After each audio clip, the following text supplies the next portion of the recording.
The brothers fought. My name is David, and I have a brother named Daniel. We grew up together, played together, worked together, and shared everything. But now, everything is different.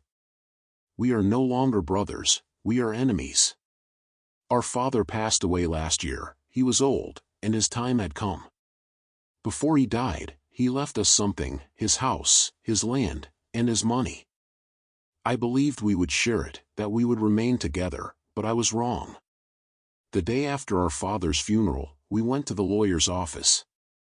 The lawyer opened the papers and informed us that our father wished for everything to be shared equally between us. However, Daniel refused to share. He wanted everything for himself. I sat there, shocked, as Daniel looked at me with cold eyes. "I deserve more," he said. I could not believe it. My own brother was telling me that he deserved more than I did. I had worked hard all my life, helping our father with everything, never asking for more. But Daniel had never worked hard. He had never helped our father. He only thought about himself. Now, he wanted the house, the land, and the money, and he did not care about me. I looked at him. He was my brother, but in that moment, he seemed like a stranger, a man who cared about nothing but money. I wanted to speak, but I could not. My heart was broken. I could not believe my own brother would do this. But Daniel did not stop there. He kept talking, his voice loud and angry. "I need this money," he said. "I deserve it. I'm the older brother, I should have everything." A rush of anger surged through me. How could he say that? How could he believe he deserved everything just because he was older? I had worked hard every day, and now he was taking it all from me. "Daniel, this is not fair," I said. "We promised to share everything. This was our father's wish. We can't break that promise." But Daniel did not care. He did not listen to me. "You don't understand," he said. "You never understand. I need this money to make my life better. I need it more than you." I felt tears in my eyes. My brother, the person I loved most in the world, was telling me that I wasn't important, that I didn't matter. He left the lawyer's office that day with all of our father's things. He took everything, and I was left with nothing but a broken heart. I couldn't believe it. How could my brother do this? How could he take everything and leave me with nothing? We were family, we were supposed to take care of each other. But Daniel didn't care about family, he only cared about himself. That night, I sat alone in our father's old house, looking around at all the memories, our father's chair, his books, his photographs. They were all gone now. Daniel had taken them, and I was alone. It was the hardest thing I had ever done, but I knew I had to leave. I couldn't stay in this house anymore, not with Daniel, not with all the pain he had caused.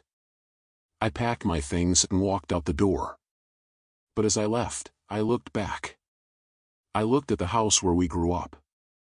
I looked at my brother. And for the first time, I felt that we were not family anymore. Days passed, but my heart did not heal. I couldn't stop thinking about Daniel and what he had done. His angry face and cruel words cut through me like a knife. He took everything, and I was left with nothing. I tried to move on. I tried to forget. But the pain remained. Starting fresh was hard. Every time I saw something that reminded me of our father, the pain in my heart would return, and I would think of Daniel. I decided to visit the lawyer, hoping there was still something I could do, some way to make things right. When I arrived at the office, the lawyer looked at me with sad eyes. "I'm sorry, David," he said, "but there's nothing I can do. Daniel has all the rights now. Your father made it clear in his will." His words hit me hard. "But it's not fair," I said, my voice shaking. "Daniel doesn't care about our father's wishes, he just wants the money. He doesn't care about family." The lawyer didn't say anything, he just nodded. I left the office feeling lost, wandering through the streets with no sense of direction. My brother had taken everything, and now he was gone. I went back to the house one last time, standing outside and looking at the place where I had grown up. It didn't feel like home anymore. It didn't feel like family. I knocked on the door, knowing Daniel wouldn't answer, knowing he didn't want to talk to me. But to my surprise, he did. His face looked different now, tired, sad. "Daniel," I said quietly, "we need to talk." He didn't respond at first, he just looked at me. But then he stepped aside and let me in.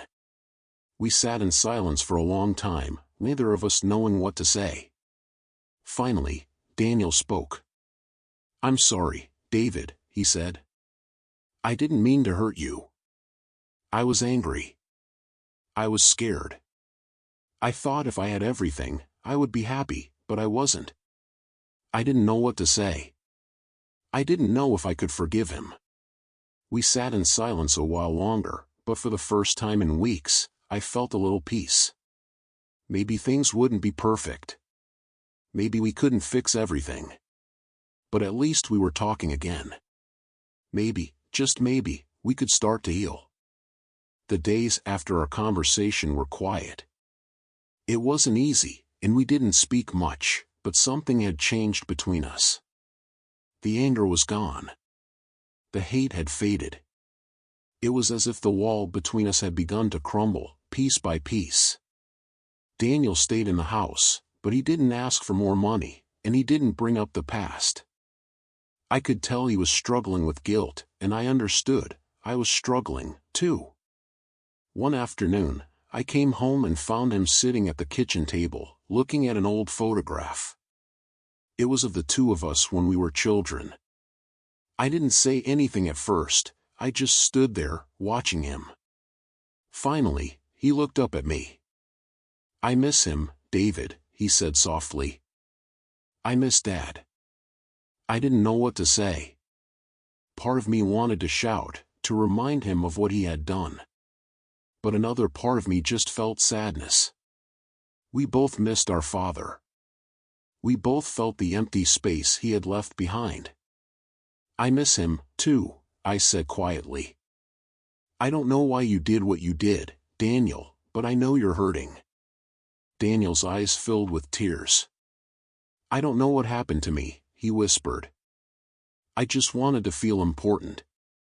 I thought the money would make me feel that way, but now it feels empty. I can't fix what I've done." For a moment, we just sat there, not speaking. The weight of the past was heavy, but at that moment, I realized something: maybe we couldn't fix everything. But maybe, just maybe, we could try. Everything had changed, but we could try to rebuild. "I don't know if I can forgive you yet," I said slowly, "but I want to try. I don't want to live with this pain anymore." Daniel nodded. "I understand. I don't expect forgiveness right away, but I'm here, David. I'm trying." That night, I went to bed feeling strange. It wasn't happiness, but it wasn't sadness either. It was the feeling of something starting to change, something starting to heal. The next day, Daniel came to me. "David, I want to make things right," he said. "I know I can't fix everything, but I can start by giving back what I took." It wasn't much, but it was a start. He handed me a small envelope with a note inside. "I'm sorry," the note read. "This is for Dad." It wasn't the end of our story, but it was the beginning of something new. Maybe we would never be the same as we were before. Maybe we couldn't go back to the way things had been. But we could move forward, together. The days that followed were different. Daniel and I didn't talk about the past anymore, but there was a change in the air, as if we were both waiting for something, waiting for the healing to begin. I could see that Daniel was trying. He started helping around the house more, fixing things that had been broken for years, and even spending more time with the family. It wasn't perfect, but it was better than before. One evening, we sat together in the living room. The TV was on, but neither of us was really watching. It was just the two of us, sitting in silence. Finally, Daniel spoke. "David, I know it won't be easy. I know I've hurt you. But I want to be a better brother. I want to be someone you can trust again." I looked at him, searching his face, and for the first time in a long time, I believed him. "I don't know if I can trust you yet," I said softly, "but I'm willing to try." Daniel smiled, and I saw a small light in his eyes. It was a small step, but it was something. The following weeks were filled with small changes. We didn't have big fights anymore. We didn't argue over the money or the past. We simply lived our lives, day by day, trying to move forward. It wasn't perfect. There were still moments when the weight of what had happened lingered between us, but we were both learning to live with it. And for the first time in a long time, I felt hope. One day, we went for a walk together. It was a quiet afternoon, and the weather was perfect. As we walked, we talked about the future, the things we wanted to do, the things we hoped for. It wasn't a deep conversation, but it was one of the most honest conversations we had ever had. "I think we'll be okay, David," Daniel said as we walked. "I think we'll find a way to make things right." "I hope so," I replied, "but it'll take time." And as we continued walking, I realized that maybe, just maybe, we would find a way to rebuild. Not just the things we had lost, but our relationship too. It wasn't going to be easy, but it was a start. And that was all I needed. After that walk, things were different. Daniel and I still didn't always agree, but the anger that once filled our conversations was gone. We were learning how to communicate, to understand each other. One afternoon, as we sat together, I looked at him. He was no longer the man I once fought with, he was different, and so was I. The hurt from the past was still there, but it no longer controlled us. "I know I made a lot of mistakes, David," Daniel said one evening. "But I'm trying. I really am." "I know," I said quietly. "And I'm trying too." The weight of the past felt a little lighter now. We spent more time together, not as enemies, but as brothers, learning to build something new. There were still moments when the past felt too heavy, but those moments were becoming fewer. One day, Daniel invited me to a small celebration. It wasn't a big event, just a simple gathering with close friends and family, but it was important to him, and I could tell it meant a lot. As I stood there, looking around at the people who cared for us, I realized how far we had come. We had survived the worst of times, and we were still standing. "I'm proud of us," I said to Daniel that evening. He smiled. "Me too, David. Me too." And for the first time in a long time, I felt like maybe, just maybe, we could start fresh. Not forget the past, but learn from it. Move forward, one step at a time. It wasn't perfect. It wasn't easy. But it was real, and that was enough. We weren't the same brothers we had been before, but in a way, we were better. We had learned from our mistakes, and we had found a way to rebuild. And as I looked at Daniel, I knew that our bond, though scarred, was still strong.